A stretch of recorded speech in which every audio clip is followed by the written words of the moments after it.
10 साल के दीपक ने पलटकर नाग को डसा तो किंग कोबरा की हुई मौत, लेकिन दीपक को कुछ नहीं हुआ। नाग को बचाने के लिए भीड़ में घुसकर पहुंची नागिन, अकेले संभाला मोर्चा, देखकर गांव वालों के छूट गए पसीने। वैज्ञानिक और एक्सपर्ट भी हैरान, दूर दूर से आ रहे हैं लोग। गांव वाले कह रहे हैं इच्छाधारी नाग है हमारा दीपक। कहते अगर किंग कोबरा सांप जिसे एक बार डस ले उसे पानी मांगने का भी मौका नहीं मिलता है। ये सांप इतना ज्यादा जहरीला होता है कि इसके काटने के बाद 99% लोगों की मौत हो जाती है।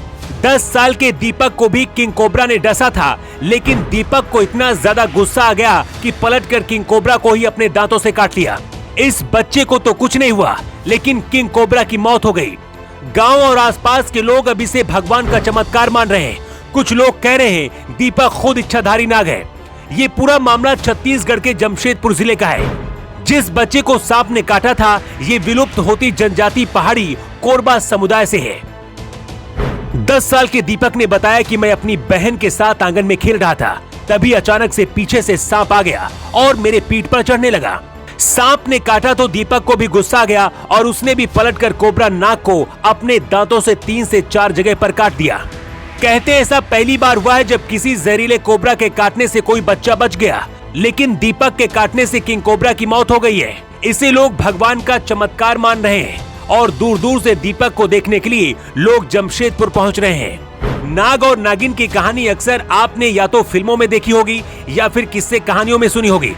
कुछ ऐसी कहानियां सुनी होगी जिसमें किसी नाग के मरने पर नागिन बदला लेती है, लेकिन क्या कभी आपने असलियत में ऐसा सुना है कि अपने नाग को बचाने के लिए कोई नागिन लाठी डंडों से लैस ग्रामीणों से भी भिड़ गई? यूपी के हमीरपुर में कुछ ऐसा ही हुआ है। जब एक नलकूप पर कब्जा जमाए नाग नागिन को हटाने के लिए गांव वाले पहुंचे तो नागिन उनके पीछे पड़ गई।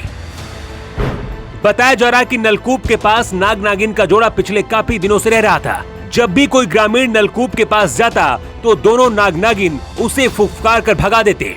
गांव वालों ने मिलकर नाग नागिन को यहाँ से हटाने के लिए मारने का प्लान बनाया।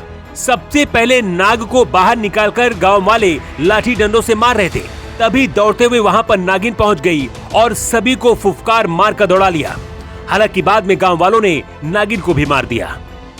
कहते अगर नाग को कुछ हुआ तो नागिन उसका बदला जरूर लेती है। हमीरपुर के लोगों का कहना किसी डर से नागिन को गांव वालों ने मार दिया, लेकिन इस वक्त सबसे ज्यादा चर्चा छत्तीसगढ़ में दीपक ने कोबरा नाग के साथ जो किया इसकी हो रही है। दीपक को देखने के लिए दूर दूर से आदिवासी लोग पहुंच रहे हैं। कुछ लोग तो कह रहे हैं कि दीपक खुद इच्छाधारी नाग है और इसके दांतों में जहर भी है, इसलिए नाग की मौत हो गई। लेकिन एक्सपर्ट और डॉक्टर का कहना है कि नाग ने दीपक को तो काटा था, लेकिन जहर नहीं छोड़ा था, इसलिए दीपक बच गया। वैसे आपको क्या लगता है? आप अपना जवाब कमेंट बॉक्स पर लिखकर जरूर बताएं। योगी यू के लिए ब्यूरो रिपोर्ट।